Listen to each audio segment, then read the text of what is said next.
Muy bien, quiero hablar con ustedes en esta mañana acerca del Evangelio cuádruple.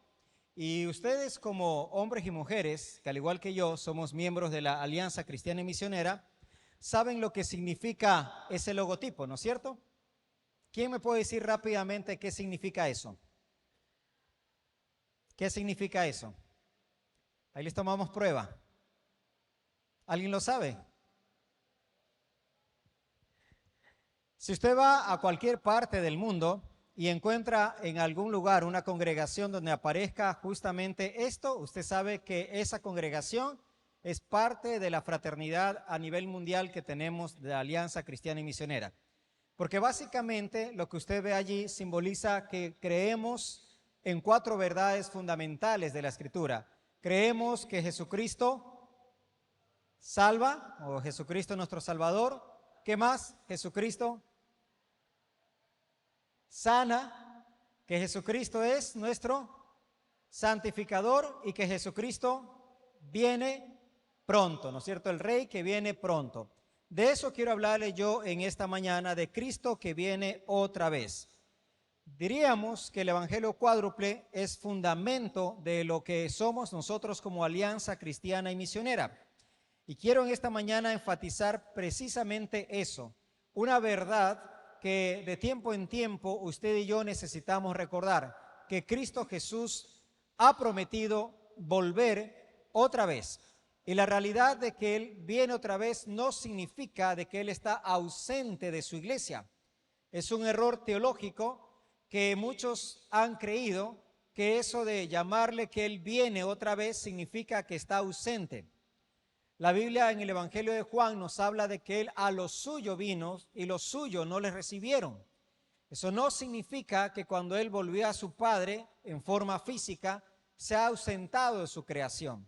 Él sigue siendo el Señor, Él está presente, de Él predicamos. Pero en esta mañana quiero recordar con ustedes, a la luz de 3 escenarios, que esto es una verdad que como alianza sostenemos. Creemos fehacientemente en que Jesucristo va a volver otra vez de forma gloriosa, presencial, y al hablar de forma gloriosa, lo que trato de decir es que no va a ser en similares características a como lo hizo hace un poco más allá de 2000 años atrás, cuando tomó forma de un niño, se encarnó y cohabitó entre nosotros. Según la Escritura, Él va a volver, pero a juzgar a toda la creación y hacer algunas cosas muy particulares. Eso es lo que en esta mañana quisiera justamente con ustedes recordar a la luz de 3 escenarios. La gente siempre me pregunta, tengo el privilegio de enseñar escatología en el seminario ya por algunos años, y escatología es la doctrina de las últimas cosas, todo aquello que la Biblia nos habla acerca del fin. La pregunta recurrente que siempre las personas me hacen en el seno de las iglesias es si de verdad se acerca el final de los tiempos. Y quiero decirles categóricamente sí. Por eso es el primer escenario que quiero revisar con ustedes. Un primer escenario, que hay un final de los tiempos. La Biblia nos muestra que todas las cosas se van aproximando precisamente hacia el tiempo del fin, hacia un momento en el cual todas las cosas van a culminar. Todo lo que usted y yo conocemos acá se va a acabar en algún momento. Pero sin embargo, a lo largo de la historia de la humanidad, esto ha sido una de las posiciones doctrinales más frecuentemente atacadas dentro y fuera del seno de la iglesia. Fuera del seno de la iglesia, mucha gente ha creído que esto es algo que enseñamos para infundir temor en la gente que se congrega. Es decir, se va a acabar todo, viene el fin y vivan vidas santas, porque hay de ustedes si viene el fin y ustedes están mal con el Señor. Y con el paso del tiempo, muchas personas han creído que esto simplemente es una forma de percibir la Biblia, pero que no hay un final de los tiempos. De hecho, en el libro que vamos a tener en la parte de atrás, yo reseño las escuelas de interpretación del Apocalipsis. Y hay una escuela de interpretación de manera particular que de paso le digo, no la creo, pero es mi deber compartir la que existe. Hay una escuela de interpretación de la escatología que considera que en verdad nada de lo que está en el libro de Apocalipsis se va a cumplir, sino que es simplemente una forma de presentar una realidad, la eterna lucha entre el bien y el mal. En otras palabras, no va a existir un final de los tiempos, no va a existir un anticristo, no va a existir tampoco un arrebatamiento de la iglesia, sino que son simplemente formas simbólicas de graficar la eterna lucha entre el bien y el mal. Básicamente esta escuela lo que cree es que de tiempo en tiempo va a haber el surgimiento fuerte del mal. Y frente a ese surgimiento del mal se debe contrarrestar dicho mal a través de los buenos. Y que en esa lucha constante, al final, el bien siempre va a triunfar sobre el mal.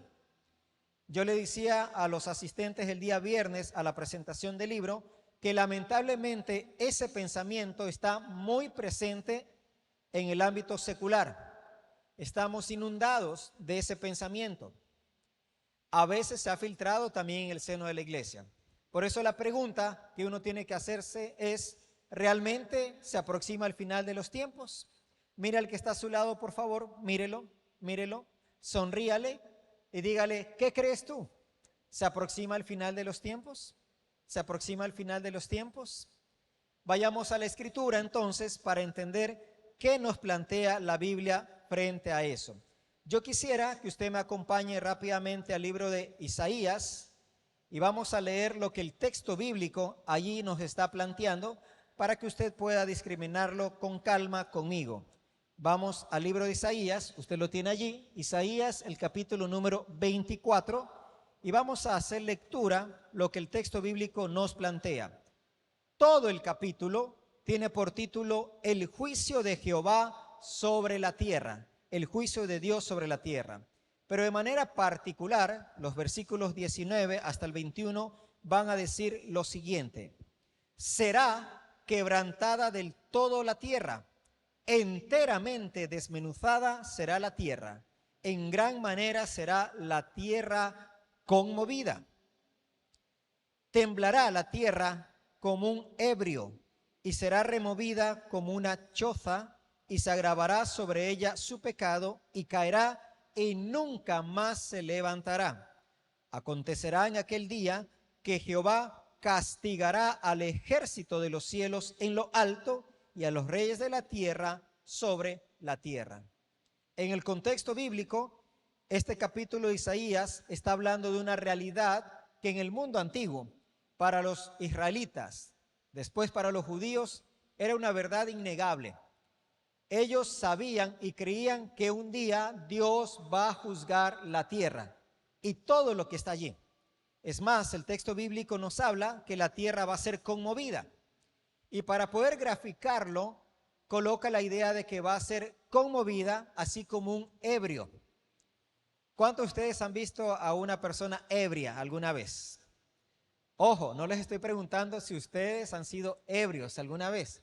Solo digo cuántos han visto a un ebrio. Pero si usted ha visto una persona ebria, o como comúnmente decimos un borracho, esa persona no puede sostenerse en pie, porque ha perdido la estabilidad, el equilibrio. Esa es la idea. La tierra va a ser conmovida. Y hay otros textos bíblicos que hablan cómo va a ser deshecha la tierra. Todo con la intencionalidad de que la gente sepa que se aproxima un día de juicio de parte de Dios para su creación, para la humanidad que esté viviendo en esa época. Isaías lo tenía muy claro, es parte de lo que Dios ha estipulado. Y déjeme decirle en este primer escenario que esto como iglesia no es para infundirnos miedo, sino para que usted y yo tengamos presente en nuestra mente y nuestro corazón nuestro estado transitorio por esta tierra. Antiguamente se enseñaba en las iglesias que usted y yo somos ciudadanos del reino de los cielos. Y el énfasis con esa frase era no que usted se disocie de la realidad, que viva como pensando solo en el cielo y se olvide de las cosas de acá. No, los cristianos somos llamados a impactar nuestra sociedad, ser sal y luz de la tierra con una transformación de vida. ¿Pero por qué? Porque nuestro estado final no es aquí la tierra, sino con el Señor. Esta estancia, este tránsito acá es temporal, independiente de la cantidad de años que usted y yo vivamos. Vamos a estar un día con el Señor. Esto se va a acabar. ¿Qué significa? No es la idea que no tengamos que estudiar, que trabajar, que prosperar, que dejar un patrimonio a nuestra familia. Todo eso es loable y es necesario. Yo mismo anhelo que mis hijos se superen en la vida y puedan hacer algo hermoso para la siguiente generación. Eso es correcto. El detalle acá es que usted jamás se olvide en su mente y en su corazón que todo esto algún día se va a acabar. Todo esto algún día se va a acabar. Y que su corazón pueda estar seguro de eso, de tal manera que usted busca dejar un legado no solo material, sino sobre todo espiritual. Porque un día todo esto se va a acabar. Cuando el hombre y la mujer pierden esa perspectiva y ama tanto lo que hay en este mundo, tarde o temprano, Dios puede remecernos en nuestra vida personal solamente para recordarnos que su tránsito acá es temporal. ¿Me explico? Y por eso el texto bíblico en Isaías se aproxima un fin, un día de juicio de parte de Dios sobre toda su creación. El Nuevo Testamento, en esta línea de pensamiento, va a seguir la misma idea. El apóstol Pedro va a ratificar lo que Isaías menciona. Sí, se aproxima un final de los tiempos. Acompáñeme allí a 2 de Pedro, el capítulo número 3, y veamos lo que dice el versículo número 10. 2 de Pedro, el capítulo número 3, el versículo número 10. El título del capítulo dice: el día del Señor vendrá. Viene el día del Señor. Y dice así la Biblia, versículo 10. Bueno, vamos desde el 9. Escuche lo que dice el 9. El Señor no retarda su promesa, según algunos la tienen por tardanza, sino que es paciente para con nosotros. ¿Por qué? No queriendo que ninguno perezca, sino que todos procedan al arrepentimiento. Pero el día del Señor vendrá, ¿cómo? ¿Cómo vendrá? ¿Quién lo lee y lo dice fuerte? ¿Cómo vendrá el día del Señor? Como ladrón en la noche. Pausa allí. Quiero que levante su mano. ¿Cuántos de ustedes, hermanos y amigos, han pasado por la dolorosa, inesperada y siempre deja en la memoria un recuerdo no positivo de que un ladrón les ha robado, les ha asaltado? ¿Cuántos han experimentado un asalto? ¿Sí? Y los que no levantan la mano, tranquilos. Dice el libro de Eclesiastés que todo tiene su tiempo, hermanos. Y no les estoy deseando que los asalten, pero es la verdad. Algún momento podría ser que pase esto. Yo hace muchos años, un día me puse a meditar en que gracias a Dios no me han asaltado. Y le decía: Señor, tú eres tan bueno conmigo que hasta esta edad jamás me han asaltado. Señor, gracias, bendito sea tu nombre. A raíz de ese día me empezaron a asaltar. No le estoy diciendo que le va a pasar lo mismo. Pero aquí la Biblia está hablando de que viene el Señor y está colocando como una forma de comparación como un ladrón en la noche. Porque la idea de la visita de un ladrón y en la noche es que es inesperada, que usted no sabe en qué momento lo va a asaltar, pero que el ladrón ha estado observándolo a usted, ha estado analizando su casa y ha escogido el momento oportuno en el cual usted está vulnerable porque no espera esa visita para poder invadir su propiedad y atracarlo o robarlo. ¿Me estoy explicando? Ahora bien, la idea acá no es que el Señor es malo, sino que hay una nota de advertencia. La idea es que el Señor viene otra vez y se lo compara como un ladrón en la noche. No es un ladrón, pero la idea es que así como tú, cuando eres objeto de un atraco que no lo esperas, puede pasar desapercibido para algunos. Vamos a ver que no necesariamente su retorno tiene que ser desapercibido, pero tú tienes que estar atento, alerta. Sigamos. Mire lo que va a suceder en este retorno del Señor, en el final de los tiempos, en el cual los cielos pasarán con grande estruendo y los elementos ardiendo serán deshechos y la tierra y las obras que en ella hay serán, ¿qué cosa? Dígalo fuerte, serán quemadas. Eso es lo que dice Pedro en relación justamente al final de los tiempos. Ratifica la idea que hay en el Antiguo Testamento en Isaías de que se aproxima el final de los tiempos.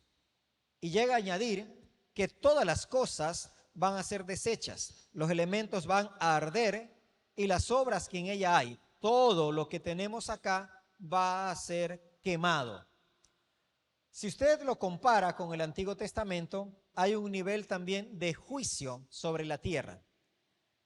En el principio, usted puede leer esto justamente en el libro de Génesis, la humanidad llegó a un nivel de corrupción, de corromperse tanto que Dios decidió también acabar en ese momento con la humanidad. Y lo hizo a través del diluvio.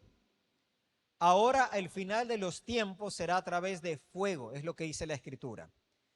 Por eso es que es un poco difícil digerir esta verdad bíblica para algunas personas.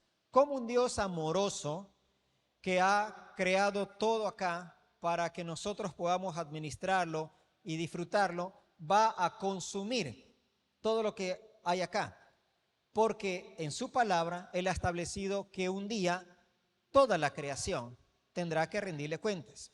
Y eso lo incluye a usted, me incluye a mí. De allí la importancia de esto que predicamos como Alianza Cristiana y Misionera. Hablamos de que Cristo viene otra vez, pero vendrá justamente para que se cumpla esto.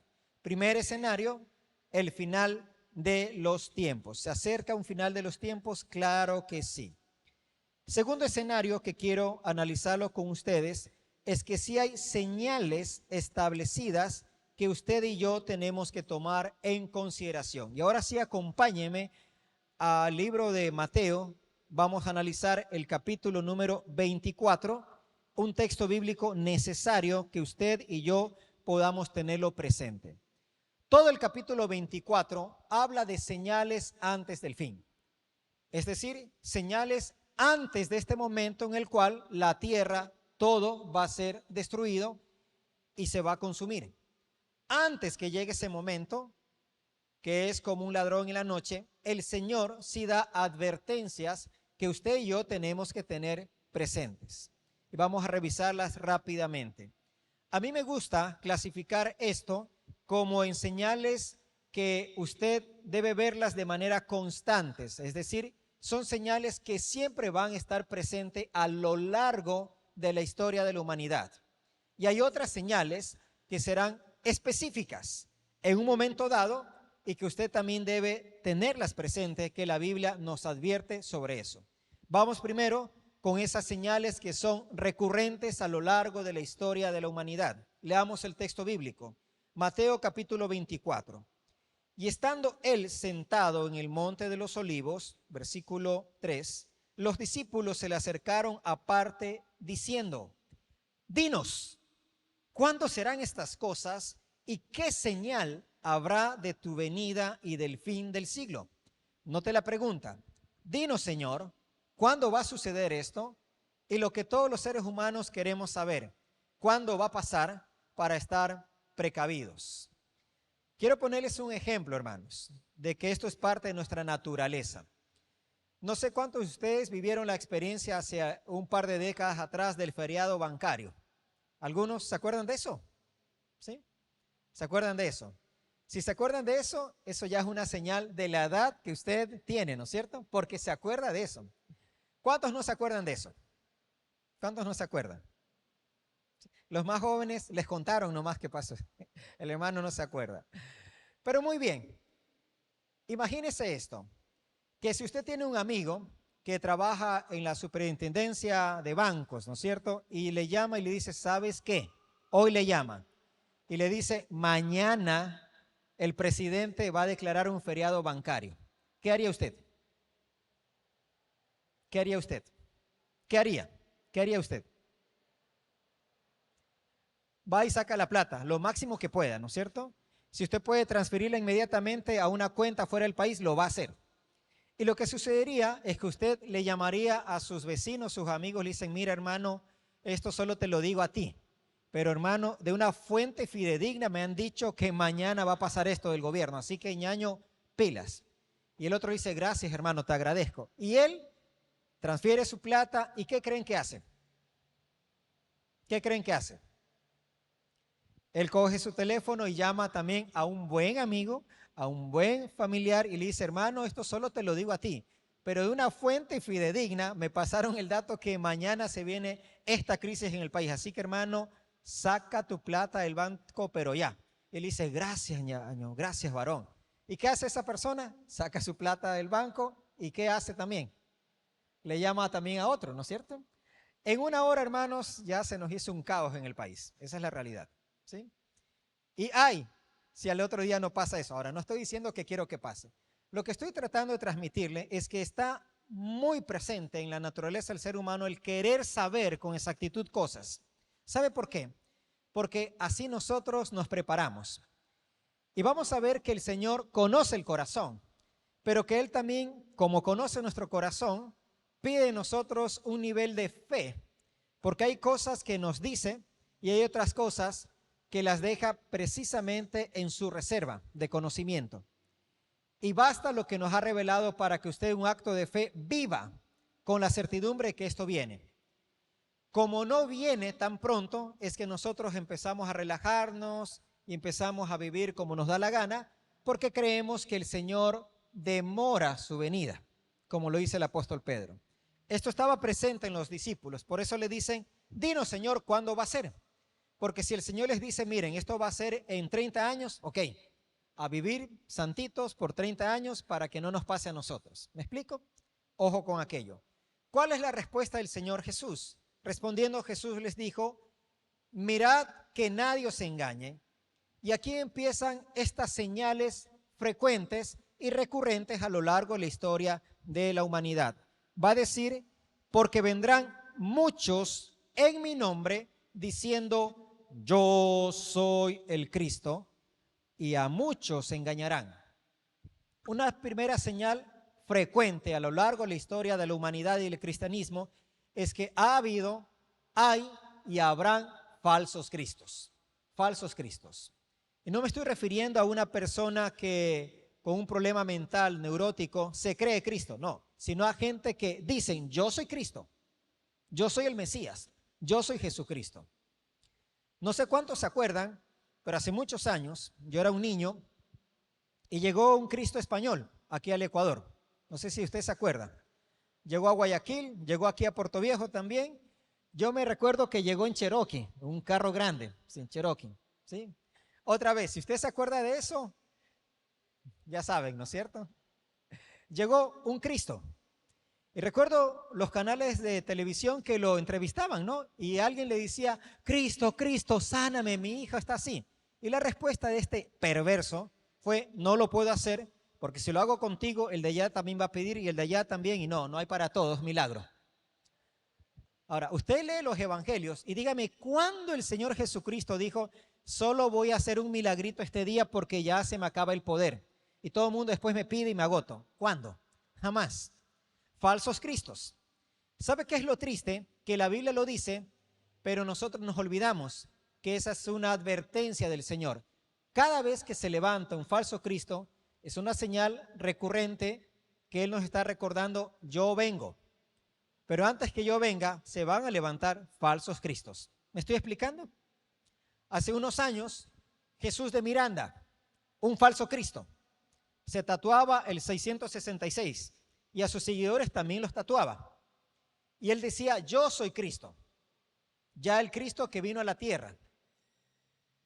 No sé si supieron eso. Se murió. Luego la mujer cogió su grupo y por allí se debilitó eso. Si hubieran leído la Biblia, sus seguidores se hubieran dado cuenta que de entrada es un falso Cristo. ¿Por qué? Porque Jesús ya advirtió que vendrán muchos en mi nombre diciendo yo soy el Cristo y a muchos engañarán. Señales recurrentes. Dios nos guarde. Pero si alguna vez usted escucha de algún hombre, por muy brillante que sea, que se autoproclama Jesucristo, usted ya sabe que está frente a un falso Cristo. Y ese es un recordatorio de que el fin se aproxima. ¿Qué otras señales hay? Va a decir el Señor Jesús, y oiréis de qué cosa. Oiréis de guerras y rumores de guerras. Mirad que no os turbéis, porque es necesario que todo esto acontezca, pero aún no es el fin. Jesús está advirtiendo que antes de que Él venga va a haber guerras y se va a escuchar de rumores de guerras. Cuando empezó la guerra en Ucrania, ¿no es cierto? Rusia con Ucrania, alguien en Quito, vivimos por 15 años en la ciudad de Quito con mi esposa y mi familia, me llamó y me dijo, Pablito, en el reloj escatológico de Dios, ¿dónde calza esta guerra? ¿Será ya la guerra de Og y Magog la que se nos viene? Le digo, o sea, yo no creo por el escenario bíblico, porque eso de Og y Magog es otra cosa. Pero no debes alarmarte. Pero esta guerra puede desencadenar la tercera guerra mundial y ahí se acaba todo. Le digo, sí, podría ser. Lo más seguro es que, ¿quién sabe?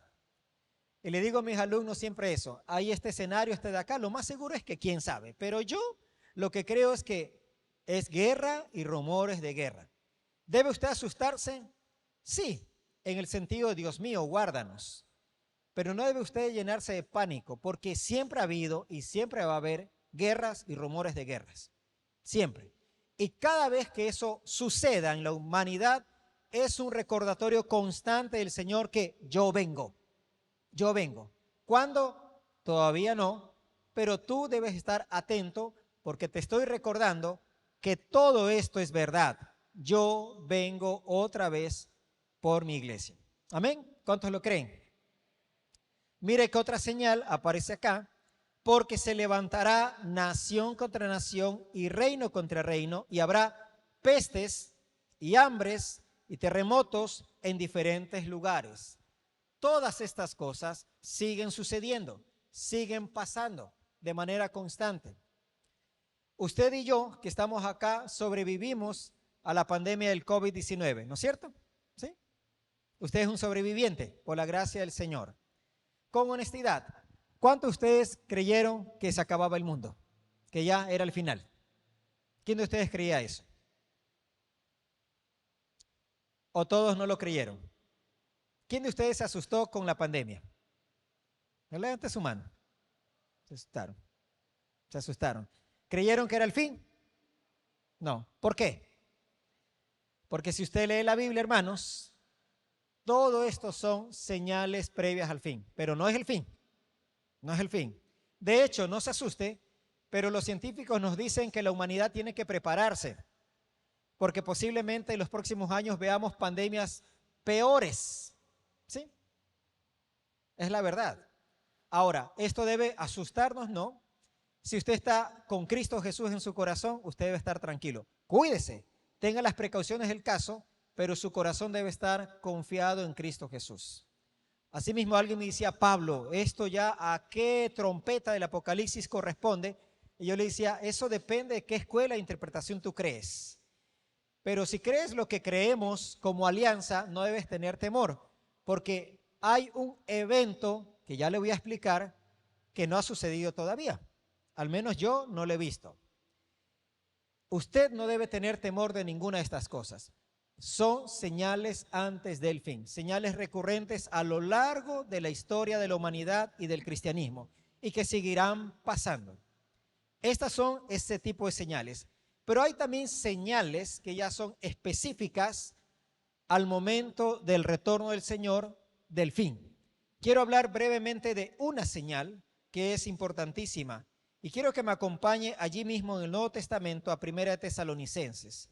Quiero que usted y yo recordemos rápidamente este texto bíblico que es neurálgico para que usted lo pueda tener presente. 1 Tesalonicenses, el capítulo número 4, los versículos desde el 13, vamos a ir largo hasta el 18. 1 Tesalonicenses, capítulo 4. Dice así la Biblia: tampoco queremos, hermanos, que ignoréis acerca de los que duermen. ¿Quiénes son los que duermen según el apóstol Pablo? No se refiere a esos hermanos cansados que se pegan una dormida durante la prédica en el culto. No, no se refiere a esos hermanos. De hecho, alguna vez bromeaba con el pastor David Mutre, nuestro presidente a nivel nacional y de América Latina de la Alianza, que el apóstol Pablo, él sí predicaba largo, súper largo. Dice la Biblia que un día uno se le durmió y se cayó y se mató. ¿Sí se acuerdan? Así dice la Biblia, Eutico. Y miren eso. ¿Qué hizo el apóstol? Bajó, oró, lo resucitó y siguieron predicando y alabando hasta el amanecer. O sea, yo le decía, con eso no pasa nada, ¿no? Completo ese culto. Predicación, milagro, resurrección, todo así. Vámonos nomás. No se refiere a cansancio acá. Se refiere a esos hombres y mujeres que han muerto. Los que han muerto. Pero esta es una verdad doctrinal muy especial, porque aquí se empieza a bosquejar cómo Dios ve a los que tienen su fe en Cristo Jesús y que mueren. Y que mueren. Cómo los presenta como hombres y mujeres que simplemente están en un estado de dormir, entre comillas. No es un sueño literal. Lo que está tratando la Biblia de decir es que no se acaba todo con la muerte. Hay algo más allá. Mire lo que dice el texto bíblico. Tampoco queremos, hermanos, que ignoréis acerca de los que duermen, es decir, los cristianos que han muerto, para que no os entristezcáis como los otros que no tienen esperanza. Paremos allí un momento. Cuando un hombre o una mujer muere y muere sin Cristo Jesús, se lo voy a decir con mucha propiedad, la familia alrededor llora, se desespera, grita, aúlla, de todo. ¿No es cierto? ¿Por qué? Porque no hay esperanza. No hay esperanza. Pero cuando una persona se muere habiendo confiado en Cristo Jesús, créame, hay una nota de paz en el corazón en medio del dolor. Ayer, 8 días atrás, mi mamá partió a la presencia del Señor. Falleció. La vi, al igual que mi padre, en los últimos momentos sufrir mucho. Y yo viajé a la ciudad donde ella vive a reunirme con ella. Ella me heredó el evangelio a mí. Yo soy tercera generación de cristianos evangélicos por el lado de mi mamá. Y fui a prepararla, entre comillas, ¿no? Como su hijo y pastor, para decirle, mamá, ¿usted está a cuentas con el Señor? Y esa mujer allí que ya no podía hablar, entonces ya le interpreté, tú sabes que estoy a cuenta. Le digo, mamá, ¿tiene algo que pedir perdón o a alguien que quiera que yo le llame para...? No, oramos, nos abrazamos, lloré, luego le puse alabanzas y mi esposa sabe que mi mamá cantaba. No cantaba, sino cantaba. Ya me entienden ustedes. O sea, no cantaba como las hermanas que cantan, sino cantaba. Pero qué alegría para mí verla allí tratando de cantar y moviendo su manito, allí con himnos y coritos del ayer. Y falleció. Y fui a estar allí, me tocó hacerme cargo de todo, dar las palabras, predicar a los vecinos, a los amigos. El día de ya su sepelio, el pastor predicaba y yo también me paré allí. Y alguien me decía, Pablito, pero llore, suelte, sáquelo, llore, que es bueno, porque el llanto le hace bien al alma. Digo, sí, es verdad, tiene razón, pero no siento llorar. Ah, qué insensible, ¿no le amó a su mamá? Sí, la amé muchísimo, pero yo tengo dos convicciones. La primera, y aprovechando que es el Día del Padre, creo que hay que honrar en vida a los padres. ¿Alguien dice amén?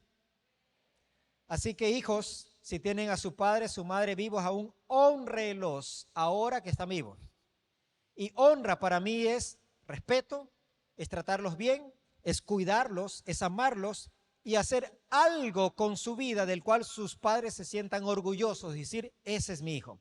No porque tenga un gran título, porque tenga grandes propiedades, sino porque su vida es una vida de bendición. Que usted pueda andar en la calle y la gente puede verlo con libertad y con la frente en alto y sus padres pueden decir, ese es mi hijo. ¿Me estoy explicando? Honre a su padre y a su madre en vida. Y yo busqué honrar a mi mamá en vida. Y segundo, le decía, tengo la plena convicción de que un día la voy a ver en la patria celestial. Ayer conversábamos con la hermana Luz Marina, que por aquí debe estar la hermana Luz Marina, espero, y ella me decía, yo le entiendo, pastor, porque yo viví la misma experiencia, uno tiene paz en el corazón. La amé mucho a mi mamá. Duerme, ella duerme en el Señor. No se ha acabado todo allí con la muerte. Esa es la esperanza que el cristiano como hijo o hija de Dios tiene. ¿Me estoy explicando? ¿Sí me estoy comunicando?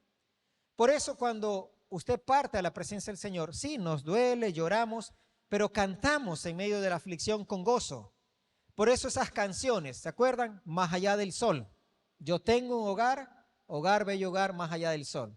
De niño me parecían tan extrañas, melancólicas, pero digo, qué verdad tan profunda, porque hay un lugar para ellos. Eso está hablando justamente el apóstol. Dice, no quiero que se entristezcan porque hay algo más allá. Porque si creemos, versículo 14, que Jesús murió y resucitó, así también traerá Dios con Jesús a los que durmieron en él. Si Jesús murió y resucitó, también va a resucitar un día ¿a quiénes? A los muertos en Cristo. Por eso yo le predico a la gente así como me ven.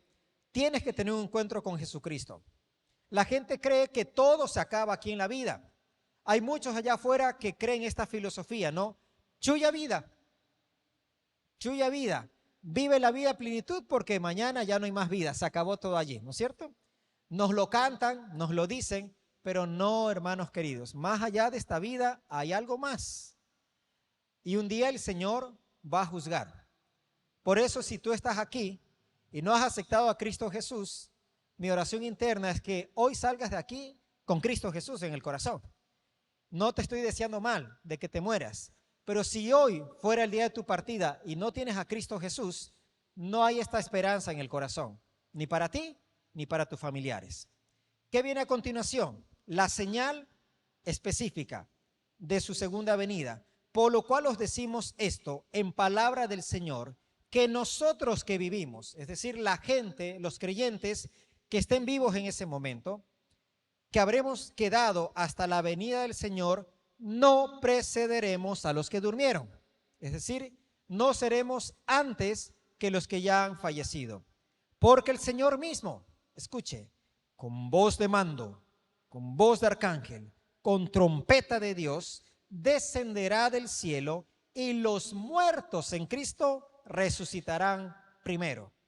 Luego nosotros, los que vivimos, los que hayamos quedado, seremos arrebatados juntamente con ellos en las nubes para recibir al Señor en el aire y así estaremos siempre con el Señor. Esto es una verdad. Le llamamos en la teología el arrebatamiento de la iglesia. Algunos a lo largo de la historia le han llamado el rapto de la iglesia. Yo le voy a explicar por qué considero que ese no es el mejor término. Pero esto es una señal específica. Dice el Señor que un día los muertos en Cristo van a resucitar y los creyentes que estén vivos en ese momento serán o seremos arrebatados para estar con el Señor en el aire y estar con Él. Y luego vendrá ya todas las señales que Apocalipsis describe del final. ¿Me explico? Esta señal es una señal muy clara. Las otras son señales recurrentes a lo largo de la historia. Esta está para un momento específico en la historia de la humanidad. ¿Cuándo? Jesús llegó a decir, el día y la hora, nadie lo sabe. Usted no sabe cuándo será el arrebatamiento de la iglesia, pero es una verdad que va a suceder. Ahora bien, déjeme explicarle esto. El arrebatamiento no debe ser algo que usted tiene miedo.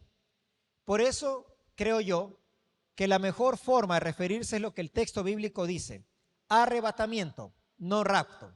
Le explico por qué. Primero, en la Biblia, en el griego, aparece la palabra arrebatamiento. Arrebatamiento tiene que ver con algo inesperado, que puede ser brusco, repentino, pero tenga en cuenta esto, que es algo que se espera. Aunque no sé cuándo va a pasar, se espera. ¿Me explico? Se espera que pase. Un rapto es distinto. Si usted alguna vez ha sido raptado, y espero que nunca, el rapto es completamente distinto. En un rapto a usted lo agarran por la fuerza, en contra de su voluntad, y violentamente se lo llevan. Y usted va gritando o asustado porque se lo llevan en contra de su voluntad. ¿Me estoy explicando? En el arrebatamiento, la iglesia anhela irse con el Señor. ¿Sí? Usted, cuando se dé eso, si fuera en este momento, se suscita y usted dice, estoy yéndome con el Señor y qué alegría, ¿no es cierto? No hay chance de decir, Señor, pero mira, mi esposo se está quedando. No, mi mamá, mi hijo, no. Usted anhela irse con el Señor. Usted pregúntele a esos hombres de antaño y le dicen, ¿quieres irte con el Señor? Sí, yo anhelo que ya el Señor venga y me lleve. Así ellos decían, ¿sí? Un rapto es otra cosa. Se lo pongo de otra manera. Imagínese que usted se llama Pedro y su esposa se llama Laura. Y Laura le llama y le dice, Pedro, te llamo en este momento para comunicarte que me están raptando. Me están raptando en este momento. Es un hombre hermosísimo, guapo, 1,80 m, ojos verdes, rubio. Perdóname, Pedro, allá te quedas tú, pero yo me voy con él. ¿Cómo reaccionaría usted como hombre que su esposa le dice, me están raptando y se va feliz con quien lo rapta? No tiene sentido, ¿no es cierto?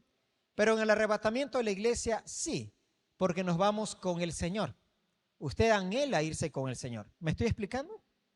Pégale un codazo al que está a su lado y dígale, ¿estás entendiendo eso? Ese es el arrebatamiento. Y la iglesia anhela ese momento. ¿Cuándo? No lo sé. Pero anhelamos estar con el Señor. ¿Alguien dice amén? Y anhelamos irnos juntos con las personas que amamos. Ahora, ¿de quién depende? De cada cual. De cada cual. El pastor Paul y su esposa Pierina conocen a mis hijos. Y yo tengo una hija que es muy observadora. Ella lee mucho la Biblia y hace preguntas así muy incisivas. Así es ella. Ella marca su Biblia por todos lados. Y un día, ya vivimos ahora 2 años en Guayaquil y fuimos al Supermaxi a hacer unas compras allí en Urdesa. Y de pronto yo le digo esto, ¿no? Para probarla. Le digo, hijita, ¿qué harías tú si ahorita vamos por este pasillo y al regresar por el de allá encontramos que todo está desolado, no hay nadie? Y encuentras solamente los bultos de la ropa que está allí, haciendo alusión de que vino el Señor, ¿no es cierto? ¿Y saben cuál fue la respuesta de mi hija? Me dijo, yo tengo a Cristo en mi corazón y yo no he hecho nada malo para quedarme. No sé tú, pero yo me voy con el Señor. De ti no sé, pero de mí yo sí me voy con el Señor. Y yo me río y digo, esta muchacha es terrible, pero es verdad, ¿sí? Usted anhela irse con el Señor. ¿Me estoy explicando? Entonces mira el que está a su lado otra vez, mírelo a los ojos y dígale, ¿anhelas irte con el Señor? Pregúntele, ¿anhelas irte con el Señor? Si ese es tu anhelo, debes vivir una vida en rectitud para ese momento. ¿Cuándo? No lo sé, pero que no te agarre desprevenido. ¿Me estoy explicando? Esto es una señal específica que va a suceder en un momento dado de la historia de la humanidad. Cuando este amigo pastor me decía, Pablito, dicen que con esto de la pandemia ya estamos en tal trompeta, por eso yo le dije, va a depender qué escuela de interpretación tú sigues. Pero si sigues lo que creemos como alianza, hay una señal que no ha pasado. Es esta, la del arrebatamiento. O si ya pasó, más grave, pastor. ¿Qué significa? Que si ya pasó, tú y yo nos quedamos. Y él me dice, ay, sales con tus cosas. Le digo, ¿qué es verdad, ñaño? O sea, si crees esto, ya pasó, entonces tú y yo nos quedamos. Entonces es grave, hemos estado pero re mal, tú y yo. ¿Me explico? Señal específica. Amén. El tercer y último escenario es lo que llamamos la parusía de Cristo. ¿Y qué es la parusía de Cristo? Básicamente es un término del Nuevo Testamento que etimológicamente significa estar al lado de. Estar al lado de. Esto básicamente se lo usaba para describir una presencia corporal de alguien que se colocaba al lado de una persona. Y va en contraste con otro vocablo griego que es la apusía. Vamos a hacer un ejercicio rápido para entender estos dos textos bíblicos o estos dos términos. Vamos a Filipenses, el capítulo número 2, el versículo número 12. Filipenses 2:12, por favor. Filipenses 2:12. Dice la Biblia: por tanto, amados míos, como siempre habéis obedecido, no como en mi presencia solamente, sino mucho más ahora en mi ausencia, ocupaos en vuestra salvación con temor y temblor. ¿Qué es lo que está diciendo el apóstol Pablo? Que deben aprender a obedecer, a tener una vida santa, no solamente cuando el apóstol está allí presente, cuando los ve, sino aunque él no los vea, vivan vidas rectas. ¿Sí? Esto es como los hijos con los padres. Debemos formarlos bien para que los hijos vivan una vida recta, independiente si nosotros estamos ahí o no. ¿Me explico? Nosotros, por muchos años, mi esposa y yo no viajábamos mucho porque nuestros hijos estaban pequeños. Ya se hicieron adolescentes, jóvenes, a veces viajamos con ellos, a veces no. Pero ellos se cuidan y hacen bien las cosas. Y sí, les llamamos, ¿cómo están? ¿Sí comieron? Y sí, sí comen. Y comen muy bien. Y a veces hasta mejor en nuestra ausencia. Pero estamos monitoreándolos. Pero los hemos formado de tal manera que aún en nuestra ausencia física, ellos se comporten bien. Las dos palabras que aparecen acá son esas. Por un lado, ustedes ven, como siempre habéis obedecido, no como en mi presencia solamente, y después dice, en mi ausencia. La palabra en griego para ausencia es apousía, es decir, alguien que no está físicamente allí presente. Y la palabra para hablar de presencia física, literal, es la parusía. Parusía. ¿Por qué este término es especial? Porque cuando hablamos del retorno de Cristo Jesús a la tierra, siempre aparece la palabra parusía. Siempre.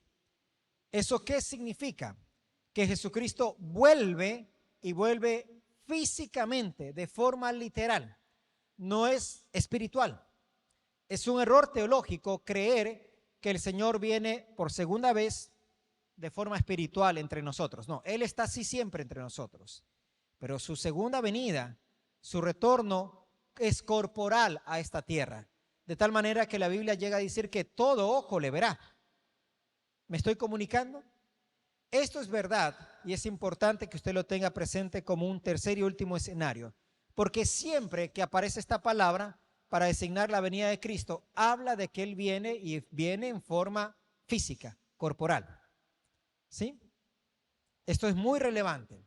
A lo largo de la historia de la humanidad, muchos hombres y mujeres han sacado conclusiones antojadizas. Han hecho cálculos y han dicho, ya el Señor viene en tal fecha. Y nadie puede conocer eso. Y cuando obviamente se han equivocado, han llegado a decir, no, el Señor sí vino, pero vino de forma espiritual a su pueblo. Él está ya en los corazones que en la fecha que dijimos que venía, le recibieron en el corazón. Y eso es una herejía. ¿Por qué? Porque atentamos contra la parusía de Cristo. Es decir, la promesa de que Él vuelve otra vez físicamente por su creación, por nosotros. Entonces mire a la persona que está a su lado, por favor, mírela, sonríele, sonríale y dígale, ¿quieres tú conocer físicamente al Señor? ¿Quieres conocer físicamente al Señor? Vive en santidad para que te vayas en el arrebatamiento. O si te mueres antes, seas resucitado con Él. Ahí lo vamos a conocer al Señor, hermanos, físicamente. Porque esto no es algo espiritual. Él vuelve otra vez por su pueblo, su iglesia. Cerremos entonces esta mañana, manera de conclusión. ¿Qué debo hacer yo para estar preparado? ¿Qué hacer para estar preparado? El día y la hora nadie lo sabe. Usted no sabe cuándo será esto. No lo sabe. Pero sí puede estar preparado. Primero, asuma el consejo del apóstol Pedro. Segunda de Pedro va a decir lo siguiente, y acompáñeme al texto bíblico. Segunda de Pedro, capítulo 3, los versículos del 11 al 14. Allí mismo en el contexto del día del Señor. Segunda de Pedro 3, del 11 al 14. Dice, puesto que todas estas cosas, todo lo creado, han de ser deshechas. ¿Cómo no debéis vosotros andar en santa y piadosa manera de vivir? usted y yo conduzcámonos en santa y piadosa manera de vivir. Hermanos amados, la santidad no es lo externo, no es lo externo. Sí, somos llamados a vestirnos decorosamente, pero por muchos años la iglesia evangélica discutió, se peleó por temas externos. Que si te vistes de una forma, eso es lo que le agrada al Señor y eso es sinónimo de santidad. No, Dios ve el corazón. Usted puede vestirse de una manera, pero su corazón está lejos del Señor y puede entenebrecerse hasta pervertirse su corazón. Pedro enfatiza: vivan en una santa y piadosa manera, esperando y apresurándoos para la venida del día de Dios, en el cual los cielos encendiéndose serán deshechos y los elementos siendo quemados se fundirán. Pero nosotros, usted y yo, nosotros esperamos según sus promesas cielos nuevos, tierra nueva, en las cuales mora la justicia. Por lo cual, oh amados, estando en espera de estas cosas, procurad con diligencia ser hallados por Él sin mancha e irreprensibles en paz. ¿Cómo debe usted estar? Sin mancha e irreprensibles. Sin mancha. Sin mancha. Sin mancha. Sin mancha. ¿Qué implica sin mancha? Que no haya nada en su vida de lo cual usted sea avergonzado. Sin mancha. Si usted viniera hoy acá al servicio dominical con un vestido manchado, le daría vergüenza, ¿no es cierto? De hecho, ni saldría. Si usted como mujer, voy a decirle a las mujeres esto, ¿no? Con mucho respeto. Si usted como una señorita, una dama, ve antes de salir acá que su vestido está con una mancha, ¿qué hace? ¿Lo lava? ¿Qué hace en ese momento? Se lo quita y se pone otro que no esté manchado, ¿no es cierto? ¿Sí? Quite las manchas de su vida. Si usted sabe que hay algo que está manchándolo, manchándola, quítese. Póngase un nuevo ropaje. Revestíos del nuevo hombre en Cristo Jesús. Pida perdón a Cristo Jesús. Apártese de su pecado que lo está manchando para que usted pueda ser irreprensible. Que el Señor no lo censure.